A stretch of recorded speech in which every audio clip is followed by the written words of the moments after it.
God has given us examples in the scriptures of those who have overcome. ఈ రీతిగా జయించినటువంటి వారిని గురించినటువంటి ఉదాహరణలు దేవుని వాక్యంలో లేఖన భాగంలో ప్రభువు మనకి ఇచ్చారు. Old Testament and New Testament. పాత నిబంధనలోను నూతన నిబంధనలో కూడా. And we saw in Hebrews chapter 11 హెబ్రీయులకు రాసిన పత్రిక 11వ అధ్యాయంలో చూసాం. About a whole list of people whom God put a seal of approval. మరి ప్రభువు తన యొక్క ఆమోదపు ముద్ర వేసినటువంటి ప్రజలు అనేక మంది పట్టి ఇక్కడ ఉంది. You know, many times here on earth we take something to a government office for approval. చాలా సార్లు ఈ భూమి మీద కూడా మరి ఏదైనా ప్రభుత్వ కార్యాలయానికి తీసుకెళ్లి వాళ్ళ ఆమోదపు ముద్ర కోసం తీసుకెళ్తాం.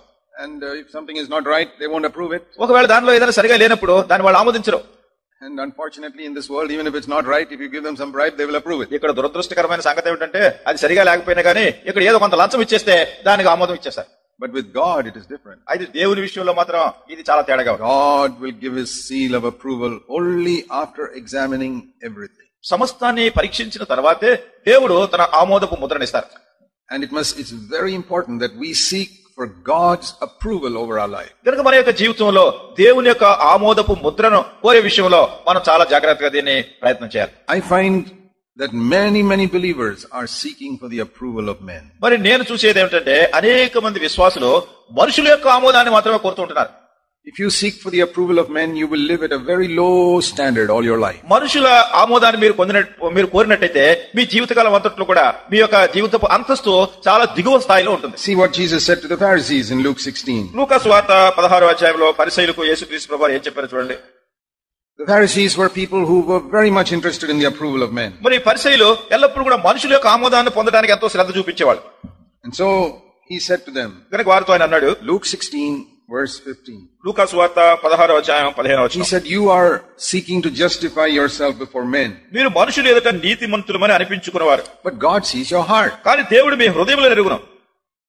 See the difference. చూడండి ఈ భేదం ఎట్లా ఉందో. You try to justify yourself before men, but God knows your heart. మీరు మనుషుల ఎదుట నీతిమంతులుగా అనిపించుకోవాలని వాళ్ళ ఆమోదాన్ని పొందుతారు కానీ దేవుడు మీ హృదయాలను చూస్తున్నాడు. And then he said, తర్వాత ఆయన అంటారు, men may esteem something very highly in your life, but God detests it. మనుషులలో కర్మగా ఎంచబడినది దేవుని దృష్టికి అసహ్యము. That is a very important verse. చాలా ప్రాముఖ్యమైన వచనం. What men esteem highly, God detests. మనుషులు ఏదైతే ఘనంగా ఎంచుతున్నారో అది దేవుని దృష్టికి అసహ్యంగా ఉంటుంది. There are very few believers who are free from seeking the approval of men. మనుషుల యొక్క ఆమోదాన్ని పొందే విషయంలో స్వేచ్ఛాపరులుగా ఉండేటటువంటి విశ్వాసులు కొద్దిమందే ఉంటున్నారు. I will tell you one little secret of how to grow spiritually. ఆత్మీయంగా ఎదిగేదానికి ఉన్నటువంటి ఒక చిన్న రహస్యాన్ని నేను మీకు చెప్తాను. It's a very important. ఇది చాలా ప్రాముఖ్యమైనది. And that is, never seek the approval of men. అదేంటంటే మనుషుని యొక్క ఆమోదాన్ని ఎప్పుడు కూడా మీరు కోరదు. Only seek the approval of God. కేవలము దేవుని ఆమోదాన్ని మాత్రమే మీరు కోరండి. That means దాని అర్థం ఏంటంటే man looks on the outward appearance, but God looks at the heart. మనుషులు పై రూపాన్ని చూసి లక్ష్య పెడతారు కానీ దేవుడు హృదయాలను చూస్తుంటున్నాడు. You know that verse in 1 Samuel 16 verse 7. మొదటి సమూయేలు గ్రంథము 16వ అధ్యాయం 7వ వచనంలో ఈ మాటను తెలుసునా మీకు? Man looks on the outward appearance, మనుషులు పై రూపము లక్ష్య పెడతారు, but God looks at the heart. కానీ దేవుడు హృదయం లక్ష్య పెడతాడు. So when you seek for man's approval, you will be careful about your outward appearance. కనుక మనుషుల యొక్క ఆమోదాన్ని కనుక మీరు కోరుతున్నట్టయితే బాహ్యంగా కనబడే విషయంలో ఎట్లా ఉన్నారని చూసుకోవడానికి మీరు చాలా జాగ్రత్త పడతారు. And so long as your outward appearance is okay, you'll be happy. మీ బాహ్యమైనటువంటి నియమావళి ప్రవర్తన మనుషులు కనబడేది బాగున్నంత వరకు మీరు సంతోషంగా ఉంటారు. But those who are seeking God's approval, అయితే దేవుని యొక్క ఆమోదం పొందాలని కోరేవారు they are not worried so much about the outward appearance, they are worried about their heart. బాహ్యంగా ఉండే దాని గురించి వాళ్ళకంత చింత లేదు కానీ తమ హృదయాన్ని గురించి వాళ్ళు చింతిస్తుంటారు. So in Jesus' time, కనుక యేసు ప్రభువు all those Pharisees, they were worried about their outward appearance. అప్పుడున్నటువంటి ఆ పరిసయ్యులందరూ కూడా బాహ్యంగా కనిపించడానికి ఎట్లా ఉన్నారని దాని గురించే వాళ్ళ తపన. And if you are worried about your outward appearance, మీరు ఈ బాహ్యంగా కనిపించే వాటి గురించి కనుక లక్ష్య because you పెట్టుకుంటే, want to impress people, ఎందుకంటే ప్రజలకు ఏదో బాగా కనిపించాలని చూస్తున్నారు, you will be a slave of men. అలా అయినట్టయితే మీరు మనుషులకు బానిస And అయిపోతారు. then you will be a hypocrite very easily. అప్పుడు చాలా సులువుగా మీరు వేషధారిగా అయిపోతారు. Jesus told the Pharisees, you clean the outside of the cup, but the inside is dirty. యేసుక్రీస్తు ప్రభువారు పరిసయ్యులతో చెప్పారు, పాత్ర యొక్క పైనున్న భాగాన్ని మీరు శుభ్రపరుస్తున్నారు కానీ దాని లోపల ఉన్నది చాలా మురికితో ఉంది. Why did they clean the outside of the cup? ఎందుకు ఈ పాత్ర పైనున్న దాన్ని శుభ్రపరుస్తున్నారు? To show people, I'm a very holy man. ప్రజలకు చూపించడానికి నేను చాలా పరిశుద్ధమైన వ్యక్తిని తెలియజేసుకోవడానికి. Who are the people who clean the inside of the cup? ఆ పాత్ర లోపల శుభ్రపరిచేవాడు ఎవరు? Those who are interested in pleasing God. దేవుని సంతోష పెట్టాలని కోరే విషయంలో శ్రద్ధ కలిగిన వాడు. Now it's good to be clean on the inside and the outside. మరి లోపల ఉన్నదాన్ని బయట ఉన్నదాన్ని కూడా శుభ్రపరిస్తే చాలా మంచిది. But Jesus said, you only worry about the inside. అయితే యేసు ప్రభువారు చెప్పారు ఏంటంటే లోపల ఉన్న దాని గురించే మీరు చింత కలిగి ఉండండి. So we must seek for the approval of God upon our life. గనుక మన యొక్క జీవితాల్లో దేవుని యొక్క ఆమోదం కోరేటటువంటి వ్యక్తులుగా మనం ఉండాలి. And if God approves of your life, it doesn't matter if the whole world disapproves of you. దేవుడు గనుక మీ జీవితాన్ని అంగీకరించినట్టయితే లోకమంతా ఆమోదించకపోయినా గానీ ఏం పర్వాలేదు. Paul said like this. పౌలు ఇట్లా అన్నాడు. He said, all the world is crucified to me and I am crucified to the ఈ world. లోకమంతా నా నిమిత్తమై సిలువ వేయబడింది, లోకం నిమిత్తమై నేను సిలువ వేయబడ్డాను. That's in Galatians 6:14. అది గలతీయులకు రాసిన పత్రిక 6:14 ఉంది. That is like this. అది ఎట్లా ఉంటుంది? What does it mean the whole world is crucified to me? సర్వలోకము నాకు సిలువ వేయబడిందిగా ఉందంటే ఏంటి? That means the whole world is dead. అంటే లోకమంతా చనిపోయింది. So what does that mean in our life? మన యొక్క జీవితంలో ఉన్నది ఏంటి? Supposing you walk into a cemetery where all the tombstones are there. ఒకవేళ సమాధులు ఉండేటటువంటి సమాధుల తోటికి మీరు వెళ్ళారనుకోండి. Everybody is dead there. అక్కడ అందరూ చనిపోయిన వాళ్ళే. And when you walk into the cemetery, మీరు ఆ సిమెంట్లో నడిచి వెళ్తున్నప్పుడు are you worried about any of their opinions? వాళ్ళు నా గురించి వాళ్ళు ఏమనుకుంటున్నారని మీరు ఎవరైనా ఆలోచిస్తారా? Are you worried what does this dead man think about me? ఈ చచ్చిపోయిన వాడు నన్ను గురించి ఏమనుకుంటాడు? Or what does that dead person think about me? లేకుండా ఆ చచ్చిపోయిన వ్యక్తి నన్ను గురించి ఏమనుకుంటాడు? లేదు. When you walk into a cemetery, you are not worried about the opinion of any of those people. కనుక ఆ సమాధుల స్థలంలోకి వెళ్ళినప్పుడు ఆ చనిపోయిన వాళ్ళందరూ ఏమనుకుంటున్నారా అని గురించి మీకేం చెప్తూ ఉండదు. Isn't that right? అంతే కదా? Yes or no? అవునా కదా? Yes. అవును. So Paul said, కనుక పౌలు అన్నాడు, as far as he is concerned, ఆయన విషయం అయితే the whole world is a cemetery. Everybody is dead. ఈ లోకమంతా కూడా సిమెట్రీ మాదిరిగానే సమాధి స్థలంగానే ఉంది. అందరూ చనిపోయారు. They are all dead people. వాళ్ళందరూ చనిపోయిన వాళ్ళు. My relatives are dead. నా బంధువులు చనిపోయారు. My friends are dead. నా స్నేహితులు చనిపోయారు. My neighbors are dead. నా ఇరుగు పొరుగు వాళ్ళు My చనిపోయారు. brothers and sisters in the church are dead. మరి చర్చిలో ఉన్న సహోదరులు కూడా చనిపోయారు. So I am walking in a cemetery. I am not bothered about any of their opinions. కనుక నేను ఈ సమాధుల దొడ్లో వెళ్తున్నాను, వాళ్ళు ఎవరు ఏమనుకుంటున్నారనే దాని గురించి నాకేం చింతలేదు. Only worry about God's opinion. నేను దేవుడు నా గురించి ఏమనుకుంటున్నాడని మాత్రమే చింతిస్తున్నాను. My life has become tremendously free since I understood this principle. ఈ నియమాన్ని నేను గ్రహించినప్పటి నుండి కూడా నా యొక్క జీవితం పూర్తిగా స్వేచ్ఛ అయిపోయింది. The world is crucified to me. ఈ లోకమంతా నాకు సిలువ వేయబడిందిగా ఉంది. And Paul said another thing. పౌలు మరొక సంగతి He said, I am crucified to the world. నేను లోకానికి సిలువ వేయబడ్డాను. That is another picture. అది మరొక పటం. A dead man. ఒక చనిపోయిన వ్యక్తి. Here is a dead man. ఇక్కడ చనిపోయిన వ్యక్తి ఉన్నాడు. You think he is worried about what you think about him? తన గురించి మీరు ఏమనుకుంటున్నారని ఏమో చింతిస్తుంటాడా? He is dead and they have dressed him up in some suit or something. చనిపోయినటువంటి శవానికి ఏదో బట్టలు వేశారు, సూట్ వేశారు, ఏదో వేశారు. He's not worried whether his button is put properly or not. He's not worried about it. మరి button సరిగా పెట్టారా లేదని దాని గురించి చింతిస్తాడా చనిపోయినవాడు? He's not worried what you think about him when you see him there. లేకుంటే తను ఇక్కడ ఉన్నప్పుడు మీరు దేహాన్ని గురించి ఏమనుకుంటున్నారని తలస్తాడా? And whether the pant is correct length or not, he's not worried. తను వేసుకున్న ప్యాంట్ సరిగ్గా పొడుగు సరిపోయిందా లేదా ఇవన్నీ చూసుకుంటాడా? He's not worried. దాని గురించి చింత ఎందుకు? Because he's dead. ఎందుకంటే అతను చనిపోయాడు. The Bible says, బైబిల్ చెప్తుంది, when we are alive, మనం సజీవంగా ఉన్నప్పుడు we can be dead to this world. ఈ లోకానికి మనం చనిపోయిన వాళ్ళగా ఉండగలం. That is how we are to live. ఆ రీతిగా మనం జీవించాలి. When we are dead to this world, మనం ఈ లోకానికి చనిపోయినప్పుడు we will be alive to God. దేవుని విషయంలో సజీవులుగా ఉంటాం. And when we are alive to God, we are only interested in His opinion. మరి దేవుని విషయంలో మనం సజీవులుగా ఉన్నప్పుడు దేవుడు ఏమనుకుంటున్నాడనే సంగతిని గురించే ధ్యాస కలిగి ఉంటాం. Then we seek only His approval. అప్పుడు కేవలము ఆయన ఆమోదాన్ని మాత్రమే కోరుతుంటాం. That is one of the great secrets of living an overcoming life. జయించే జీవితాన్ని జీవించడానికి ఉన్నటువంటి గొప్ప రహస్యాలు ఇదొకటి. Yesterday I spoke about two sins. నిన్నటి దినాన్ని రెండు పాపముల గురించి చెప్పాను. Anger and lusting with the eyes. కోపము అనేది కంటితో చూచే మోహపు చూపు అనేది. Now let us be honest. కనుక మనం యథార్థంగా ఉందాం. ఇప్పుడు many of us have to confess we are defeated in these areas. మనలో అనేక మంది ఒప్పుకోవాలి ఈ విషయాల్లో మనం ఓడిపోయిన వాళ్ళంగా ఉన్నాం. It's good to be honest with God. దేవుని విషయంలో యథార్థంగా ఉండడం మంచిదే. You don't have to go and tell everybody else that you are defeated in these sins. ఈ పాపముల విషయంలో మీరు ఓడిపోయారని మీరు అందరికీ చెప్పక్కర్లేదు. But you must tell God. అయితే దేవునికి మాత్రం చెప్పాలి. Because God cannot help you unless you're honest. ఎందుకంటే మీరు యథార్థంగా ఉంటే తప్ప దేవుడు మీకు సహాయం చేయలేడు. So why are we defeated in these two areas? ఎందుకు ఈ రెండు విషయాల్లో మనం ఓడిపోయిన వాళ్ళంగా ఉంటున్నాం? There may be many reasons. అనేకమైన కారణాలు ఉండొచ్చు. But one big reason is this. ఒక పెద్ద కారణం ఏంటంటే that we are living before the face of men. మనం మనుషుల ఎదుట మనం జీవిస్తూ ఉంటున్నాం కదా. We are trying to please men. మనం మనుషులను సంతోషపెట్టాలని ప్రయత్నాలు చేస్తున్నాం. That is why అందుకొరకే we are still losing our temper. మనం ఇంకా కోపం వచ్చేస్తుంది మనకి.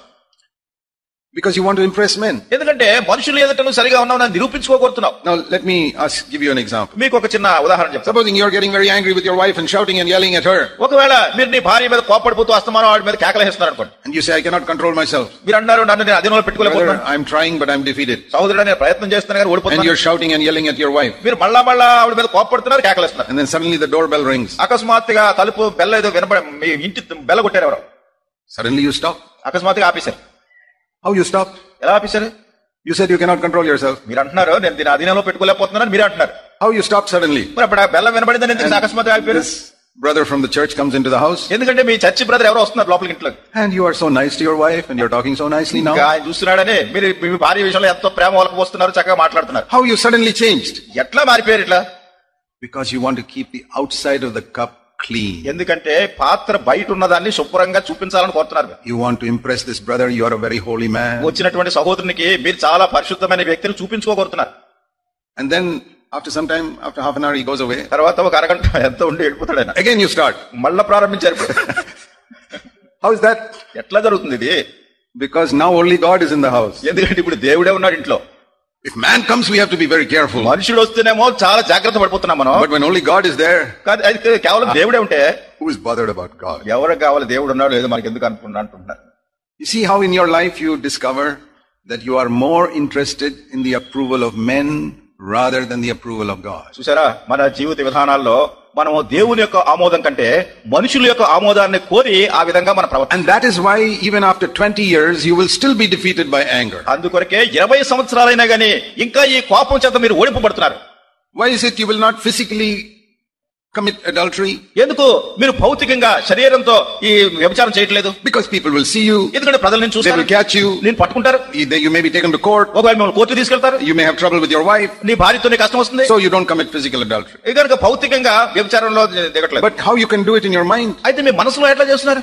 Because nobody can catch you there. ఎందుకంటే మనసుతో ఎవరు పట్టుకోలేడు. Your wife cannot catch you, నీ భార్య పట్టుకోలేదు, police cannot catch you. పోలీసులు పట్టుకోలేరు. Who can catch you? ఎవరు పట్టుకుంటారు? Only God. దేవుడు మాత్రమే. Who is bothered about God? దేవుడు చూస్తున్నాడు, అది మనకెందుకు? You see how all these sins, చూసారా, we are defeated because we care more for the approval of men rather than the approval of God. మనం కేవలము మనుషుల యొక్క ఆమోదాన్ని కోరుతూ దేవుని ఆమోదం కోరట్లేదు కనుక ఈ విషయాల్లో, ఈ పాపాల్లో మరలా మనం ఓడిపోతున్నాం. That is why you can hear so many messages about overcoming, you will not overcome. అందుకొరకే ఈ జయించే వాటిని గురించి ఎన్నో ప్రసంగాలు వింటున్నారు కానీ మీరు జయించలేకపోతున్నారు. Until you make one decision in your life. మీ జీవితంలో తీర్మానం చేసుకునేంత వరకు, Lord, I am not interested in man's approval anymore. ఓ ప్రభువా, ఏ మాత్రమో మనుషుల యొక్క ఆమోదం నాకు అక్కర్లేదు. I want your approval in my life. నా జీవితంలో నీ ఆమోదమే నాకు కావాలి. I decided that many years ago. అనేక సంవత్సరాల కిందట నేనే తీర్మానం చేసుకున్నాను. I'll tell you the result. దాని ఫలితం ఏంటో మీకు చెప్తాను. It has made me a very happy man. నన్ను ఎంతో సంతోషకరమైన వ్యక్తిగా చేసింది. Nobody can discourage me now. మరి ఎవరు ఇప్పుడు నన్ను నిరుత్సాహపరచలేరు. Nobody can frighten me. ఎవరు నన్ను భయపెట్టలేరు. And I don't have to impress anybody. నేను ఎవరికి కూడా ఏదో మంచిగా కనపడడానికి ప్రయత్నాలు చేయలేదు. It has చేయలేదు. made me free like the eagle in the air. చూడండి, అంతరిక్షంలో తిరుగుతున్నటువంటి పక్షిరాజు ఎంత స్వేచ్ఛగా ఎగురుతుందో ఆ రీతిగా నేను ఉండేటువంటి You know, you can be free అట్లా మీరు కూడా స్వేచ్ఛగా ఉండగలరు. when you stop trying to please men. మనుషుల్ని సంతోషపెట్టే విషయం మీరు ఆప్ చేసినప్పుడు. What does it say in Hebrews 11? హెబ్రీయులకు రాసిన పత్రిక 11వ అధ్యాయంలో Verse 39. 39వ They వచనం. all gained the approval of God through their faith. వీరందరూ తమ విశ్వాసం ద్వారా సాక్ష్యం పొందిన వారే. Whose approval? ఎవరి ఆమోదం? God's approval. దేవుని ఆమోదం. See what Paul told Timothy in 2 Timothy 2:15. 2వ తిమోతి 2వ అధ్యాయం 15వ వచనంలో పౌలు తిమోతికి ఏం చెప్తున్నాడు? 2 Timothy 2:15. 2వ Timothy 2:15. Paul told Timothy, Paul తిమోతితో you చెప్తున్నాడు, must work very hard to present yourself approved to God as a workman who doesn't need to be ashamed. నిన్ను నీవు యోగ్యునిగా, సిగ్గుపడనక్కర్లేని పనివానిగా, సత్యవాక్యమును సరిగా ఉపదేశించు వానిగా నిన్ను నీవే దేవునికి కనుపరుచుకుంటూ జాగ్రత్త పడము. God must approve you, Paul told Timothy. తిమోతితో పౌలు అంటున్నాడు, దేవుడు నిన్ను మెచ్చుకోవాలి, దేవుడే నిన్ను ఆమోదించాలి. See, this was the last letter that Paul wrote before he died. మరి పౌలు చనిపోయే ముందు రాసినటువంటి చివరి పత్రిక ఇది. Because he says in chapter 4 in verse 6, I'm going to die now. ఎందుకంటే 4వ అధ్యాయం 6వ వచనంలో ఆయన అంటున్నాడు, ఇప్పుడు నేను చనిపోనంటున్నాను. This is his last letter. ఇది చివరి పత్రిక. And Timothy is his favorite spiritual son. మరి తిమోతి తనకు ఎంతో ఇష్టమైనటువంటి ఆత్మీయమైనటువంటి కుమారుడు, His co-worker. తనతో జతపనివాడు. And he is writing just 2-3 pages to his co-worker. మరి తన జతపని వానికి 2-3 పుటలు మాత్రమే రాస్తున్నాడు. And what is he writing to him? ఏం రాస్తున్నాడు అక్కడ? Oh Timothy, oh Timothy, don't seek the approval of men. నువ్వు మనుషుల యొక్క ఆమోదం పొందడానికి ప్రయత్నం చేయొద్దు. Timothy is already such a wholehearted brother. మరి తిమోతి అప్పటికే చాలా హృదయపూర్వకంగా Even పనిచేసే to వ్యక్తి. such a wholehearted brother, he has to say, please don't seek the approval of అటువంటి men. హృదయపూర్వకంగా పనిచేసే వాడికి కూడా పౌలు చెప్తున్నాడు, మనుషుల యొక్క ఆమోదాన్ని నువ్వు పొందడానికి ప్రయత్నం చేయొద్దు. Work hard in your life నీ జీవితంలో కష్టపడి పనిచేయి, to be approved by God. దేవుని చేత ఆమోదం పొందేటట్టు. then God can mightily use you for his purpose. అప్పుడు దేవుడు తన ఉద్దేశముల నిమిత్తమై నిన్ను బలంగా How did he వాడుకోగలడు. know that? ఎట్లా తెలుసు ఆయనకి? Because that was his own desire in his life. ఎందుకంటే తన యొక్క జీవితంలో తన కోరిక అదే రీతిగా ఉండింది. Paul spent many years only trying to please God. పౌలు అనేకమైనటువంటి సంవత్సరాలు కేవలం దేవుని సంతోషపెట్టడానికి జీవించినాడు. He did not even try to please Peter. పేతురును తను సంతోషపెట్టడానికి కూడా ప్రయత్నం We చేయలేదు. read once in Galatians 2 that when Peter was doing something wrong, Paul said, "Hey Peter, you're doing something wrong there." గలతీయులకు రాసిన పత్రిక 2వ అధ్యాయంలో ఒకసారి పేతురు పని చేస్తుంటే పౌలు అన్నాడు, పేతురు నువ్వు ఇక్కడ తప్పు చేస్తున్నావు అన్నాడు. Oh, what a bold man Paul was. పౌలు ఎంత ధైర్యంగా ఉన్నాడు. He did not try to butter Peter and make him happy. ఏదో పేతురుకి కొంచెం చక్కగా సంతోషపడే మాటలు చెప్పి ఆయన సంతోషపెట్టడానికి ప్రయత్నించలేదు.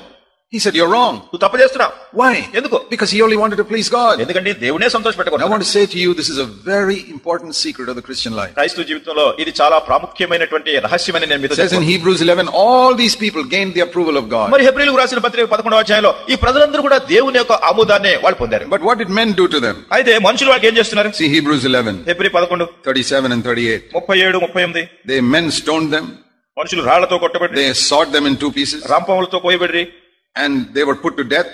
వారిని చంపబడి And 37, 38, they had to wander in all the deserts and mountains because men were chasing them, trying to kill them. వాళ్ళని పట్టుకుని చంపడానికి ప్రయత్నం చేస్తున్నారు కనుక వారు అడవుల్లోనూ కొండల్లోనూ గుహల్లోనూ తిరుగుతున్నారు. All the great prophets, ఈ గొప్ప ప్రవక్తలందరూ men did not approve of them. మనుషులు వాళ్ళు చేసే కార్యాలను But అంగీకరించలేదు. God approved them. దేవుడు మాత్రం వాళ్ళని ఆమోదించాడు. And when you stand before the judgment seat of Christ, మరి క్రీస్తు ప్రభువారి న్యాయపీఠ మీద నువ్వు it నిలబడినప్పుడు will not matter one bit what everybody else said about you or thought about you. మిమ్ముని గురించి మొత్తం అందరూ ఏమనుకున్నారు ఏం చెప్పారు అనే దాని గురించి ఏం లక్ష్యం లేదు. What did God think about you? దేవుడు మిమ్ముని గురించి ఏమనుకున్నాడు That's the only thing that matters. అదొకటే అక్కడ లెక్కించబడేది. So in Hebrews 11, we looked at Abel, who was approved by God. కనుక హెబ్రీయులకు రాసిన పత్రిక 11వ అధ్యాయంలో దేవుని ఆమోదం That పొందినటువంటి హేబెలు గురించి చూసాం. means he brought a sacrifice and God said, "This is right." ఆయన తీసుకుని వచ్చినటువంటి అర్పణ ఇది ఆమోదమైందని దేవుడు దాన్ని And we అంగీకరించాడు. saw about Enoch that he walked with God in fear of judgment. మరి తీర్పును కూర్చున్నటువంటి భయముతో హానోకు దేవుని యొక్క మార్గంలో And నడిచాడు. before he was taken up, he had a testimony. ఆయన కొనిపోబడక మునుపు దేవుని చేత సాక్ష్యం పొందాడు. What was that? ఏమిటది? Not that he pleased men, he pleased God. మనుషులను సంతోషపెట్టారని కాదు, దేవునికి ఇష్టడిగా ఉన్నానని సాక్ష్యం పొందాడు. Men were angry with him. మనుషులు ఆయన మీద కోపడ్డారు. Then we saw about Noah. తర్వాత నోవహును గురించి చూసాం. He was also not a popular man in his time. ఆయన కూడా నోవహు తన ఉన్నటువంటి దినాల్లో ఏదో పెద్ద ప్రసిద్ధిగాంచిన వ్యక్తి ఏం కాదు. No servant of God is popular ఏ దైవ సేవకుడు కూడా ప్రసిద్ధిగాంచిన వ్యక్తి కాడు with worldly people. లోకస్తులతో. A servant of God will be respected and appreciated only by godly people. దేవుని సేవకుడు కేవలము దైవ భక్తి కలిగినటువంటి ప్రజల చేతే గౌరవించబడతాడు. Worldly people cannot appreciate it. లోకస్తులు ఆయన గురించి హర్షించరు. And we read that Noah was faithful to God for 120 years. 120 సంవత్సరాలుగా నోవహు దేవుని విషయంలో He walked నమ్మకస్తుడు. with God. దేవునితో నడిచాడు. God approved him.